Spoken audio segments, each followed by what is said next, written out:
Good afternoon. Welcome to the Midday Mull for Monday, the 3rd of July. With McShane, we keep reading through the Psalms, one of which we read today is Psalm 132, which begins, "O Lord, remember David and all the hardships he endured." So a psalmist writing later, looking back at the king and his life and how he lived and what he did. And he continues, "He swore an oath to the Lord and made a vow to the mighty one of Jacob. I will not enter my house or go to my bed. I will allow no sleep to my eyes, no slumber to my eyelids, till I find a place for the Lord, a dwelling for the mighty one of Jacob." Noble sentiments indeed, but we know if you read through the Old Testament that he never did that. Through no fault of his own. It ended up God saying, Solomon's going to build the temple, not you. But as I read that, I thought there's a couple of things. The one is what David was doing was putting God first and saying, I will look after God's interests and then my interests. And it's always the right attitude to have as we follow God. Put God first and we follow on. And that way we are blessed, and God looks and says, like he did to David, you're a man after God's own heart.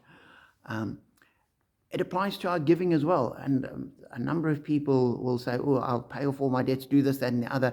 And what I've got left, God says, no, put God first. That's what you read through the Old Testament. The first fruits were brought to God. The firstborn of your flocks and herds belonged to God. Your first went to God. And then you enjoyed the rest. And that way God blesses you and provides the rest, in abundance. So we put God first. The other thing that I thought, as I read that, was here was David wanting to do the right thing, and he actually didn't. And God didn't berate him for it. He didn't say, oh, you made a vow and you didn't fulfill your vow. That puts you in the bracket of somebody that's evil and capricious or anything. God looked, David made these vows, had this intention, and he appreciated and accepted that, even though David didn't deliver. Partly because God wouldn't let him. And God looks at us and looks at our intentions. And so often in life we have noble intentions, we want to do something, and the wheels come off. And through no fault of our own, things go awry, and we end up not being able to do the very thing that we thought we would and we wanted to do.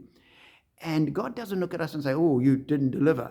He looks and says, your heart was right. You had the right intention. You were putting me in the right place. Your attitude was correct. And that's valuable.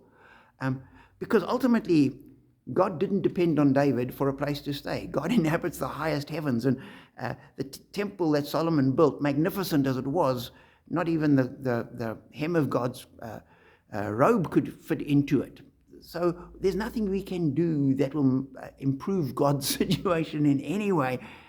And therefore, when we fail, God hasn't lost out. We lose out because we didn't succeed, but God hasn't. And God accepts, and God appreciates, and God rewards.